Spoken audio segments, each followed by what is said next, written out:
Welcome back, guys, to Characters Why I Like Them. This is Mount Vernon Kid coming to you again.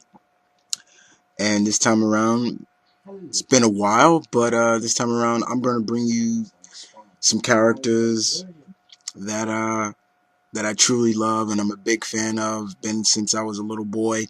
And as you can see, yeah, I'm talking about the Turtles, the Fab Foursome themselves.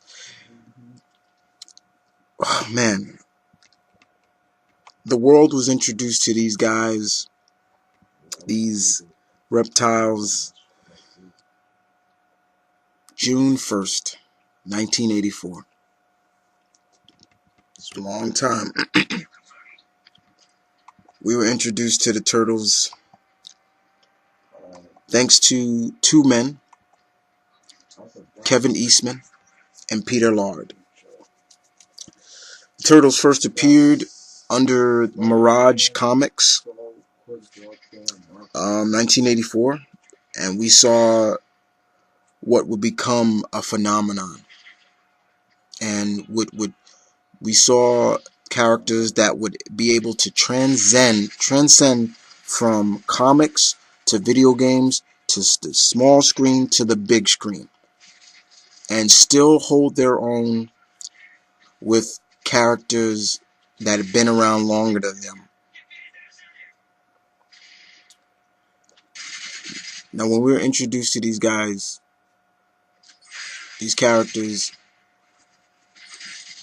they're just four ordinary turtles that were gifted, mutated into humanoid, anamorphic individuals. You got four turtles. You had four of them, an even number, a pretty even good number, and there was always something that intrigued us to any one of them or all of them, or we favored one over the other. That was something that was always cool, including loving and respecting everything that their sensei, Master Splinter, who was a rat, taught them. Their personalities were always something I enjoyed about the Turtles. Each one of them had a personality that, you could actually say, wow, that's really good. That's a really cool personality. I mean, let's start off with Leonardo. I mean, Leonardo was like you can kind of say, you can call him the teacher's pet, but a real student of the game, you know what I mean? Like, he was probably the best fighter out of all of them. Arguably, they'll say, he was the one that would constantly train, like, diligently, like, all the time, like, never stopping, just always trying to get better. While you had Donatello, who was the brains of the group. And to me, a team always needs, the brains, needs a brains of a group. But Donatello represented basically that you could have brawn, but also brains as well, and Michelangelo was like the laid back, cool dude, the cool, and then you had your bad boy in Raphael, and each one of them carried weapons that were pretty singular and pretty cool. Leonardo had the katana blades, Donatello had a simple bow staff, but just as simple as it is, for all those who trained with a bow staff, you can understand that it is a very, very dangerous weapon to use. And then you have Michelangelo with the nunchucks and Raphael with the sais. It was just great, and I would read these guys through the comics, through their run through Mirage, through their run through Archie Comics, when they were under Archie's license at one point, and I think that was around 1989. And then at one point, I remember them even being under Image Comics for a while, and then returning back, I think in 2001 or 4, under Mirage again. And now I am proud to say I'm back reading them again with IDW. They're under IDW now. and they got one of their co-creators writing the book, Kevin Eastman, and it's been great, guys. Very good. Another thing that I always loved about the Turtles, in terms of the characters and everything like that, is the way Mr. Eastman and Mr. Lard blended Eastern and Western culture and philosophy into the characters. You know, one thing I've always loved and respected about Japan, or just the Far East, is that the that code of honor, of the way of life and honor, and and things like that. That always I've always respected about Japan and China and all those other Far Eastern countries. And we saw that in the Turtles. We really did see that. We saw that.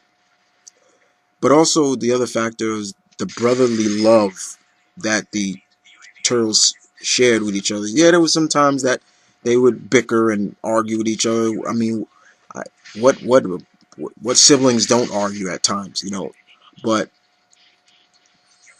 one thing that always stood was that they were brothers. They stuck together, and they fought as one. They were ninjas, and that was something that was always cool too, you know. You had to love that about them, you know. And Splinter, like Splinter was just a very good, that father figure like type character that you really respected everything this rat said, like you just, like, you would read when he would, the dialogue they would put for Splinter was like, man, like, you know, that reminds me of my old man or something like that, I'm not speaking for everybody, for me, but yeah. And like I said, they would transition over from comics into video games. And how many of you remember playing the first video game for the regular NES, regular Nintendo? Hard, but it was fun. And then remember playing the classic beat 'em up arcade game. Fun. If you have not played that, if anybody who has Xbox Live and PlayStation Network, it's there. You can find it. You know, and more games just started to come out, and it was Turtle Mania, guys. It really was. You know, the cartoon also set the world on fire and really introduced them. And sure, the series, the comic series was more a little darker than very darker compared to the '80s series, but it still was a great pleasure to watch. And the series ran for, like, I think over 100 episodes into the early '90s, and then and and then we would see the Turtles kind of leave for a while in as sort of small screen, and then we would see the big screen. We would see their debut, their big screen debut, and probably the first movie is still probably one of the best out of their series in movies. It is still well done, thanks to Jim Henson and his puppeteering. You know, they did such a really good job on the costumes and everything like that. It was fun. I mean, I could still watch that movie today. I have it in my collection, so it was still just fun. And they would go on from part 2 to 3, even though some people say 3 was not their favorite, but it was still fun to me. It reminded me just of a live action, you know, Turtles in Time movie. Um,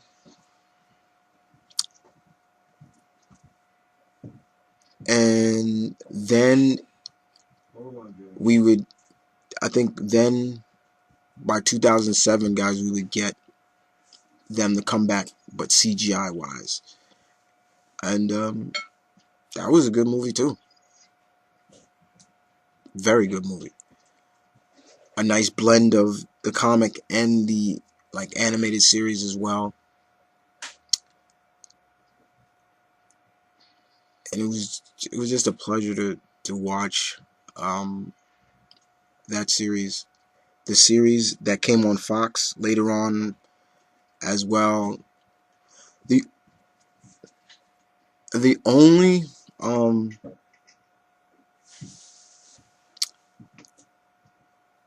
the only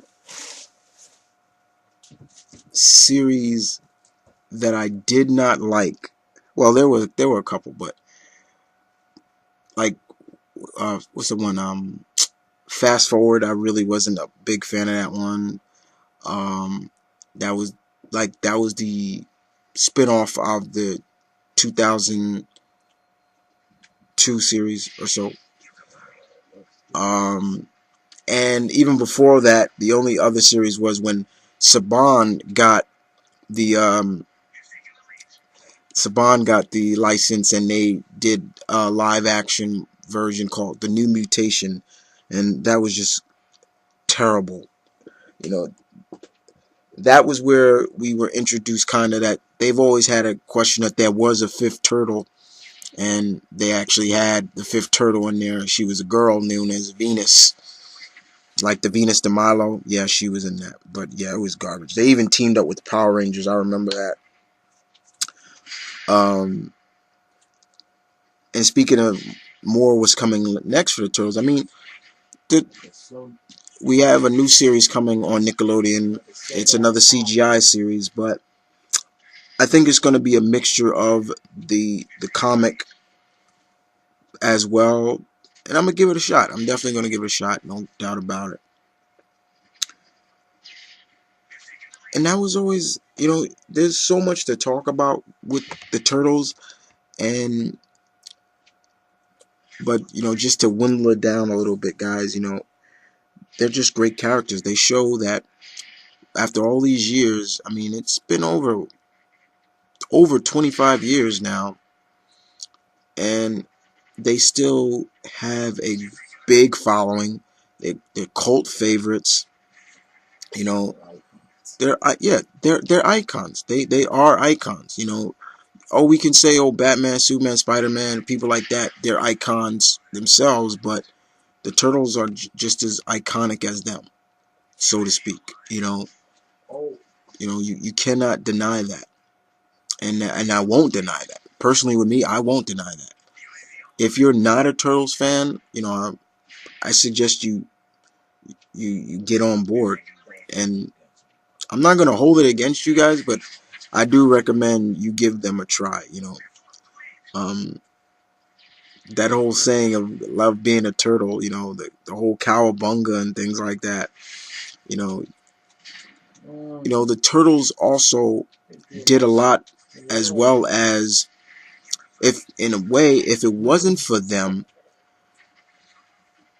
we wouldn't have gotten all the other anamorphic characters like the Street Sharks and Biker Mice from Mars and the SWAT Cats and the extreme dinosaurs and things like that.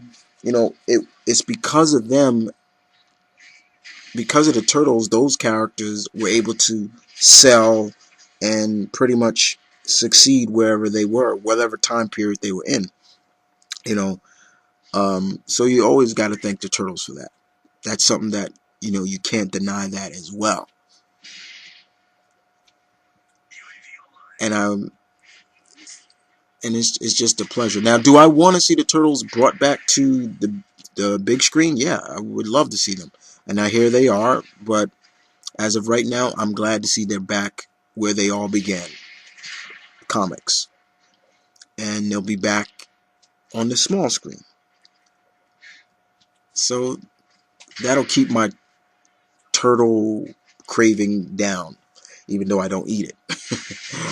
um, just a real pleasure of why I love the characters of them. Personality wise, just everything they stand for, you name it. They're just a blast. That's something I love about them. But other than that, this is Mount Vernon Kid, guys. Characters why I like them. Take care.